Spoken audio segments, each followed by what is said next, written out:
Welcome to Art Ed Radio, the podcast for art teachers.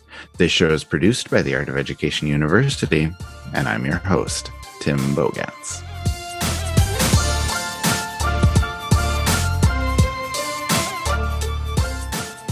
As you know, we had an amazing day at the NOW conference a couple of weeks ago, and one of the best parts of the day, one of the things I want to highlight, was the first ever AOEU graduation. This happened right after the NOW conference, and in between we had a chance to talk to a couple of AOEU graduates about their experiences with the program. And you'll hear that conversation in just a bit. But first, I wanted to invite Shannon Lauffer, our Dean of Admissions and Student Services at AOEU, back to the show to give us a little bit more information, a little bit more context about the graduation and about this interview. So Shannon, welcome back. How are you? Thank you. I'm doing great, Tim. How are you? Great. Happy to talk to you as always. Happy you're back on the show. It's been a while. You're always popular, but people love hearing from you, so it's good. Now, I guess to start with, can you tell us a little bit about AOEU's first graduation and how we got there and why it's such a big deal? Yeah. So this first graduation ceremony included 45 graduates who completed the program between March of 2020 and December of 2020. So it was, we had really small classes kind of leading up because this was our first cohort. A lot of these students came in with, they had taken a lot of courses previously. They were familiar with AOEU when we launched the program. So then here we were, basically 2 years later, with 45 graduates. So, for these graduates, they were the first to go through the program. They really blazed the trail for everybody else. It's easy to stand up and say like, okay, I'll get my master's somewhere that other people are doing it. But it's really hard to be like the first or the fifth, to be like, okay, I'll trust this. So this was, we just felt really honored and humbled by this group of people who really put their trust in us when we were a really young university, and knew that we would, pull through. And so it was just a really wonderful day to celebrate all of them. Yeah, that's awesome. It was an amazing celebration. I was super happy to be a part of it. Well, I'm not even that much of a part. I kind of hosted and said, here's Shannon, here's a graduation. But it was cool. It was cool to see it. It's great to have you introduce me. Perfect. And then we're going to play this interview for everybody, but can you talk a little bit about the interview? Just kind of set it up for us, like why we wanted to talk to Lizz, why we wanted to talk to Suzanne as graduates. Yeah, absolutely. So, for the past couple of years, there's been so much, us talking about the program. And that's because we've been so young. And now we're 700 students strong, and now we're 45 graduates strong. So it was really important to me that we sort of step back and allow people who've gone through the experience, who aren't, who don't work for AOEU, to tell the story of what it was like for them. And Suzanne and Lizz are just, they're phenomenal. They're so engaging. They're so dedicated to art education. And, both were familiar with AOEU, had taken courses with us prior, but really then sunk into the process. So I love hearing them talk about, how they balanced it all. It's hard to go back to school and earn a degree, especially as an adult. You get out of the swing of college. It's tough to make that jump to go back in. And, also listening to them talk about what they learned and their research. It's fascinating to think that art teachers, teachers in general, are researchers every day. We're collecting data, we're analyzing it, we're shifting how we instruct. But to listen to their passion projects and listen to them dig into that is just really interesting, really exciting. And that's why we decided to interview Lizz and Suzanne. Yeah, that's awesome. Perfect explanation, perfect setup. Now we will go ahead and play Shannon and my interview with Lizz and Suzanne.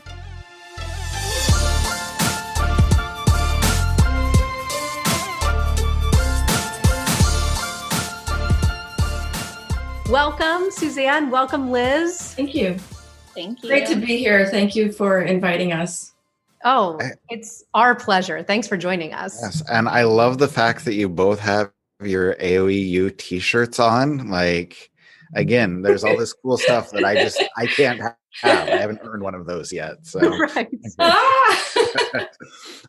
So I guess I want to start. Lizz, I'll ask you first. The big obvious question is, why AOEU? Why did you select that for your graduate degree? It made the most sense. It's almost the only program that I know of and I think exists that would work for me. At the time, I had 3 little kids. Now I have 4. I was full-time working. Financially, I'm still young. My husband and I are both teachers. So this was really the only thing that made sense. And I was able to actually get it done in like a normal, timely manner versus, I'm going to be in school the next 20 years of my life. So Suzanne, what about you? What made you select AOEU? I'd had coursework other places and had kind of started and stopped. And I gained a lot of respect for the art of education before they even offered, I guess back in 2014. So I think some classes were starting to be offered in 2011. And so I dipped in and there was no turning back because my first class was just so engaging, inspiring. And it was applicable rather than just being theory, and just found my tribe here. I love that. Suzanne, what was the first course that you took? Do you remember? My first class was fibers with Amber Kane. Oh. Yeah. And I used that stuff in my middle school classroom directly after that, and very, very useful. That's fantastic. She's super talented. So she was a great teacher. Awesome. I love to hear that. So then take me back to when you guys were making this decision to say like, okay, I'm going to do it. I'm going to take the plunge and get a master's degree. How long had you been thinking about it? And what made you finally decide, okay, I'm doing it. I'm going for it. Lizz, if you want to go first. Sure. I hadn't been thinking about it very long. In fact, it probably was even only like a month or 2. I was just going to go back to the University of Cincinnati where I got my undergraduate, and I was going to go into counseling, which was sort of something maybe I'd be interested in, like art therapy eventually. So that was sort of my weird indirect route. And then I got like a email or something popped up that I saw about like, we're about to do a master's program. And then I actually like had a phone call with, I think you, Tim, actually at the beginning. We were all admissions counselors at the beginning. Yeah. And then I was sold. I was like, wow, this will work. Like it worked with my district. And it felt like, the biggest gift just like sat at my front door, and I was like, I have to do this. And I did it. That's awesome. Suzanne, what about you? How long had you been thinking about it, and what made you decide to go for it? My track was, I have a BFA in graphic design from UIC. Then I went back to get my professional certificate in art education. But you'll notice that was not a master's. Sure, yeah. That was in 1996. So I've been kind of looking around for a long time, and then looking at something that would fit in with my life as well. And I don't like wasting my time on things that I'm not really going to use. So that's why I started inquiring after my class, when are you going to have a master's? When are you going to have a master's? And then I got this like little hint email, we're going to have a master's degree. Oh my gosh. Yeah, it was something that was in the works for a really long time, many years of putting it together. So when we were finally able to like let the cat out of the bag and send those emails, it was so exciting. Yeah, that was fun. Now, Suzanne, you mentioned your fibers course that you took, how applicable it was. I'm curious to know, like, did you have a couple other favorite courses that you took? Like, can you talk about favorite ones and what you enjoyed about them? Well, I got so much out of so many different classes. Instructional strategies was really interesting. I took iPad for art, which was great. also in a lot of my different classes, I was able to create videos for, as you know, instructional videos, which when COVID came was incredibly useful. I already had a lot of knowledge of what to include and some considerations that I may not have thought of if that hadn't been included. Yeah, all of my coursework has been incredibly helpful. I have to admit, I really like the studio classes, but I'm a complete wonk and I get completely enticed by all the methodology and theories too. So, yeah. So a little bit of everything for you. A little bit of everything, really. Yeah. That's awesome. Liz, same question for you. Do you have a couple courses that really stood out to you, whether, they're super enjoyable, really relevant for your teaching? Like, do you have a couple that you want to talk about? Yeah. I also loved the studio classes. Yeah. I took those later as well, and I did them over the summer. So it was like kind of more enjoyable for me. But the other ones were very relevant, and I did them during the school year. So it was actually like perfect. I was able to focus on my own artwork during the summer and take the studio courses and the instructional strategies and all of that during the school year. And I would say fibers, and I took that with Jennifer K. Rivera, and ceramics. I teach ceramics for high school. So that's my passion. That's what I focused in and what my research was about. And then I really liked photography as something that wasn't really up my alley, but really challenged me as an artist, and has been helpful in teaching my kids how to take good photos of their work. So that was sort of like a roundabout benefit in the classroom. And then I loved mission of teaching, and the capstone both of those ended up being really cool classes. Nice. Shannon, can you give us a quick overview of mission of teaching and capstone so people kind of know what they're about? Yeah, so that's the very end of the degree. Those are the 600 level courses. And so that's really digging into sort of teacher leadership and applicable research. So when we look at research, we're looking at action research through the lens of a teacher. We're looking at passion projects and stuff that you can use in your classroom the next day, but is still based in research and teachers conducting research in their classrooms. So those are the final two courses. Those are core courses. They are required. But I think I remember doing my own action research project, and it helped me see that research is a piece of teaching, that we are conducting research in our classroom every day.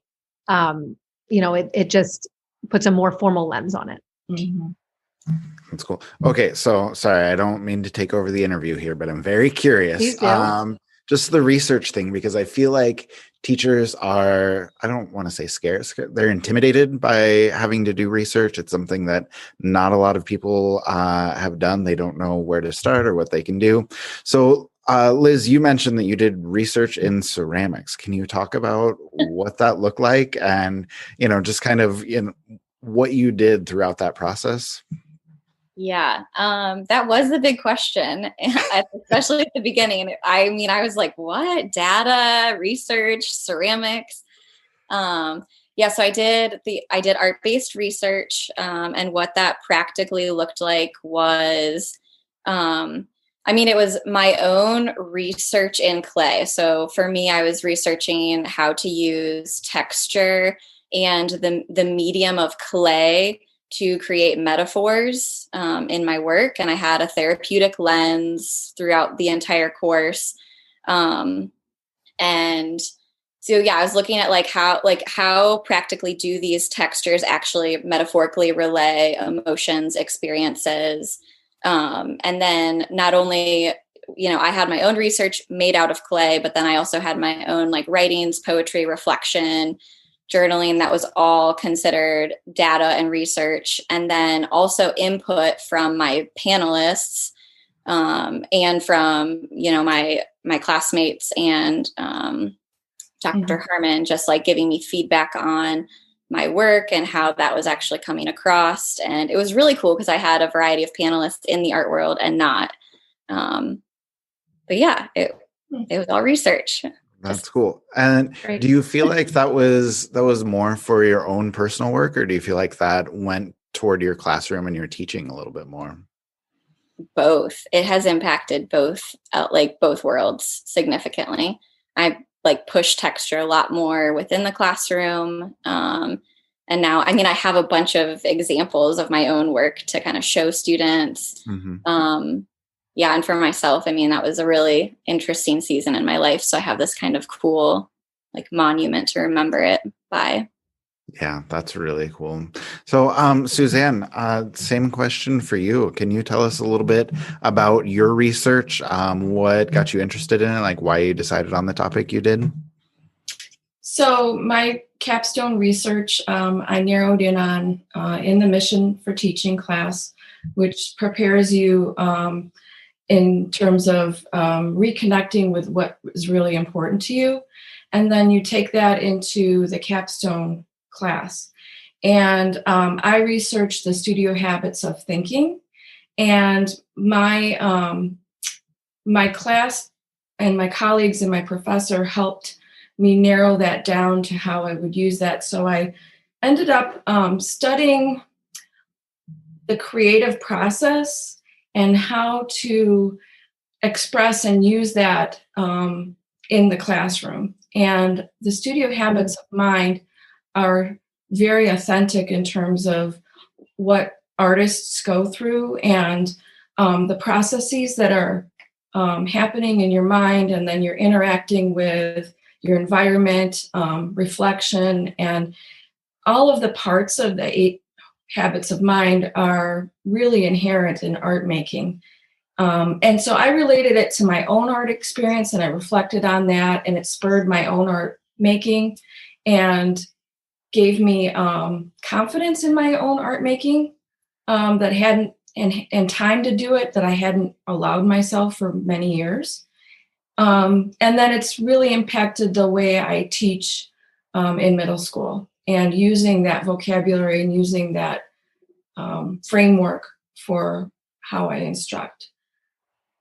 So it was really, really, the process was very intrinsic and very relevant to what I was doing in my classroom and as an artist.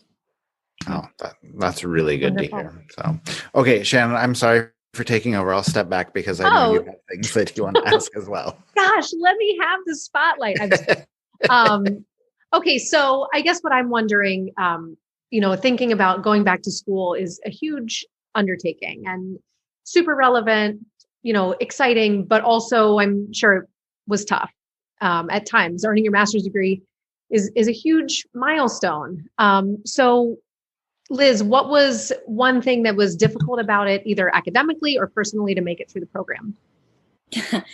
I feel like it's okay that I share this here, but I, like, at the beginning of my capstone class, context, I was 26 at the time. I had 3 kids, a 3-year-old, 2-year-old, and a 1-year-old, working full time. And I was pregnant, and I was due April 1st, and my capstone class would have ended at the end of March. And so superhero. Okay. So I was at the beginning of my capstone class, and I called Jenny Burrell, and I think I texted her, and I was like, I need to talk to somebody. And I was freaking out. I was like sobbing. I'm like, I'm a grown woman, but I'm like freaking out. I can't do this. Like, I have to write a 50-page paper. Like, what? And I was nervous. Like, what if my daughter comes early, blah, blah. Well, she did come early. She had a birth defect. She was in the NICU. It was crazy traumatic. COVID hit. It was absolutely ridiculous. But thankfully I was done with my research, like the ceramic side of it. But I finished my paper in the NICU, and I don't know that the Art of Education will ever know the blessing that they were to my family, to me personally. Dr. Harmon was so supportive through it all. My peers were so supportive. And I was able to finish that. And I remember it was like, I think I was on my 117th page writing it, just sobbing in the NICU, and finishing it. And just the encouragement and the empowerment that I was given by everybody, everyone that I interacted with, and the love. And I had like cards mailed to me from former professors in the program, And, Jennifer K. Revere, Jennifer Burrell, Dr. Harmon, they all sent me letters, and just, I don't know, it feels like a family, even though it's really distant and you don't have this like face-to-face interaction. But I could not have done that had I been in any other program. And I know that. That's amazing. If you're at home, give it up for Lizz Rodak, who did it all at once. That's pretty amazing. I only did it because there was the support. Well, I'm sure. I know a lot of those people are in the chat right now and cheering you on still. So, thank you. Suzanne, I'm going to direct the same question to you, and then we're going to wrap up because we are almost at the start of graduation. So, biggest, challenge personally or professionally that you encountered during your master's degree? I have nothing like that. Oh. Sorry, I could have asked you that one first. No. That's okay. I mean, I had to have a million Post-its everywhere, but other than that, I mean, it was nothing like Lizz, amazing. Lizz and I had a curriculum class together. Yes. Oh, we took something together. Yeah, before this. So, and I guess one of the great things about the capstone project was how connected we became with each other in that group. Mm. And it was it's still a support group for the 4 or 5 of us that were in that. It's really that's a really good experience, that class. Yeah. Yeah. Oh, that's wonderful. Well, you guys are set to officially graduate here in a couple minutes. Anything special that's on the horizon now that you guys are master art teachers? Well, I got a pay raise. Oh! Yes. Good for you. You deserve it.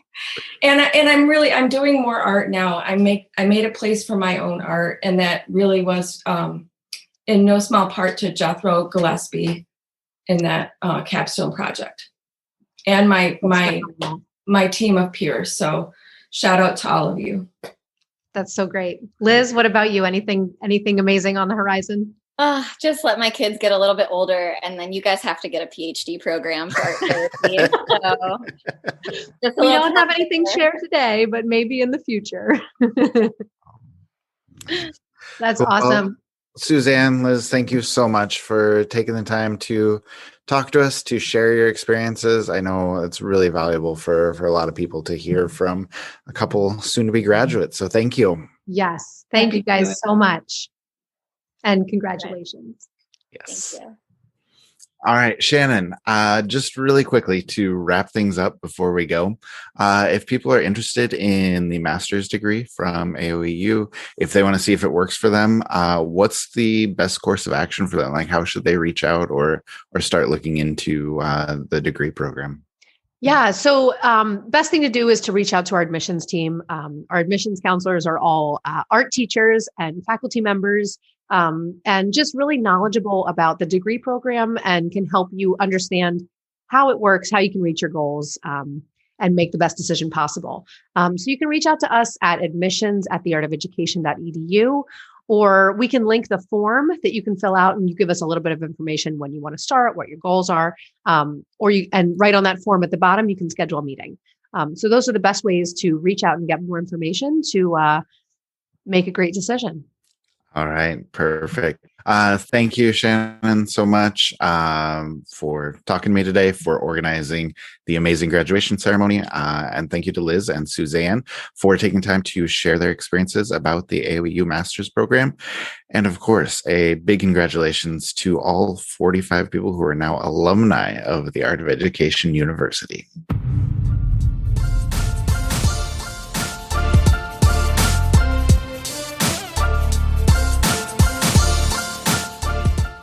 Art Ed Radio is produced by the Art of Education University with audio engineering from Michael Crocker. Thank you, as always, for listening, and we will talk to you again next week.